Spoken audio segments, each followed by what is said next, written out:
Close your eyes. It's dawn, 1450 CE. The sun rises over a continent that pulses with life, ambition, and stories waiting to be told. This is not the Africa you were taught about. This is not a land waiting to be discovered. This is Africa at its zenith, before the ships came, before the borders were drawn. What if I told you that while Europe was still emerging from the Middle Ages, African cities rivaled any in the world? That scholars walked streets lined with universities, while gold caravans crossed deserts the size of nations. This is what life was really like. Our day begins in the south, at Great Zimbabwe. The morning mist clings to walls of stone, millions of them fitted together without mortar, rising 30 feet high. This city of 11,000 people is the heart of a kingdom that has thrived for 3 centuries. Inside the great enclosure, a young woman named Tariro wakes to the sound of cattle bells. She is the daughter of a gold trader. Her hands, still soft from sleep, will soon touch wealth beyond imagination. Gold dust from the interior, ivory tusks, Chinese porcelain that has traveled 10,000 miles. But first, she must fetch water from the stone-lined wells. As she walks the narrow passages between mud brick homes, she passes herders driving cattle through the valley below. The lowing of beasts mingle with the chatter of traders preparing for market. Her father waits anxiously by the northern gate. He's been waiting 3 weeks for a caravan from Sofala, the port city on the coast. Will they bring the Persian glass beads his customers demand? Will the monsoon winds have been kind? This is the suspense of daily life in Great Zimbabwe, part of a vast trading network that stretches to China and the Middle East, dealing in gold, ivory, and ceramics. The city's wealth is built on connections, on trust, on the courage of men who walk hundreds of miles with fortune on their backs. Tariro's father doesn't know that in just 50 years, this city will be abandoned, its purpose forgotten, its stones left to whisper secrets to the wind.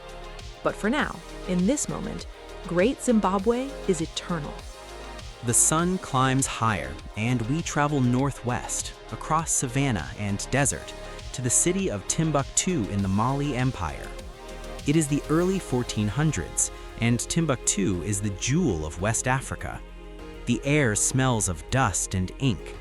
In the courtyard of the Sankore Mosque, a young scholar named Amadou bends over a manuscript so precious it is worth more than his life. His fingers tremble as he copies words written in Arabic, preserving knowledge of astronomy, mathematics, law. Around him, hundreds of students sit in the shade, their voices rising in debate. This is one of the world's great centers of learning, drawing scholars from across the Muslim world. Amadou's teacher, an old man with eyes clouded by years of study, speaks of Mansa Musa, the emperor who ruled a century ago. He tells of the pilgrimage to Mecca when Mansa Musa gave away so much gold in Cairo that he crashed the economy for a decade. The richest man in human history, and he walked these very streets. But Amadou's mind wanders. He thinks of the caravan that arrived yesterday from the north, bringing salt from the desert mines, salt worth its weight in gold. He thinks of his sister who married a trader last month and now lives in a house with a courtyard and a well. His teacher strikes the desk. Focus, Amadou. These manuscripts are not just words, they are the memory of our people. When the griots sing, they preserve our past. But when we write, we make it eternal. Outside, the city bustles. Benin City, far to the south, is said to be even more magnificent, with streets so wide and straight they put European cities to shame. But here, in Timbuktu, knowledge is the true wealth. Over 100,000 manuscripts will survive here, testaments to a civilization that valued wisdom above all.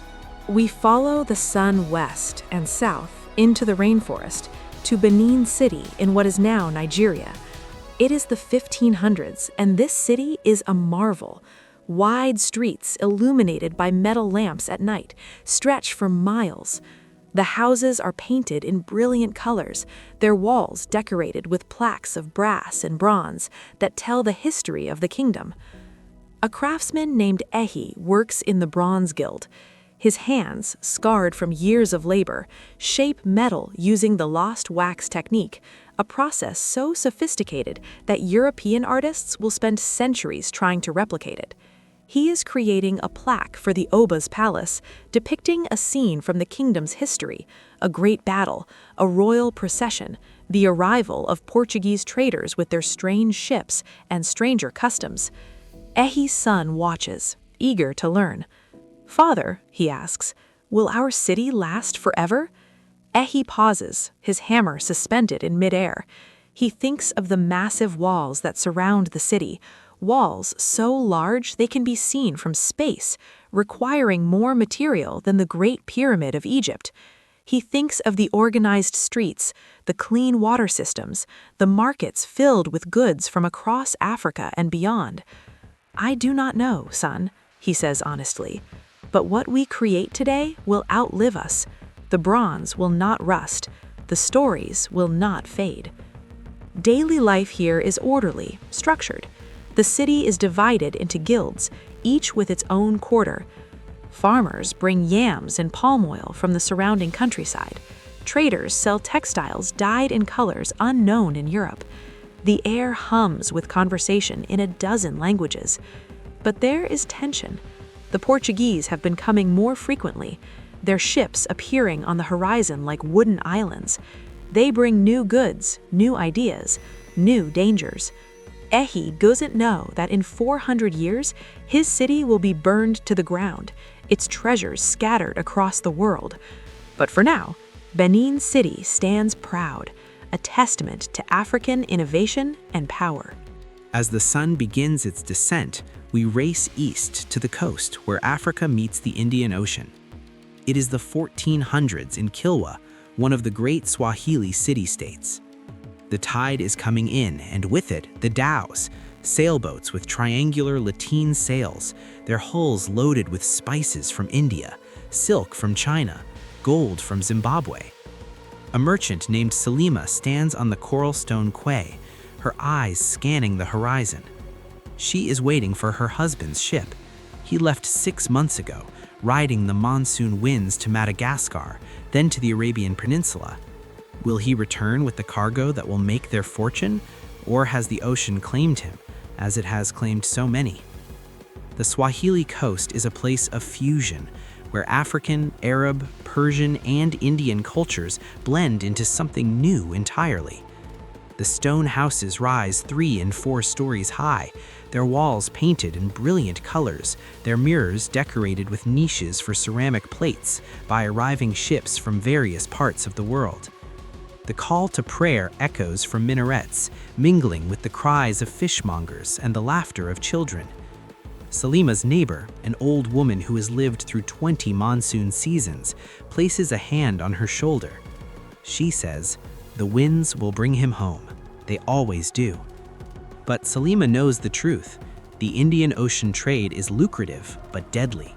Storms sink ships, pirates lurk in hidden coves, disease waits in foreign ports. Yet still they sail, driven by the promise of wealth, by the need to provide, by the courage that flows in the blood of those who make their living from the sea. This is life on the Swahili Coast, a delicate balance between hope and fear, between the safety of home and the call of the horizon.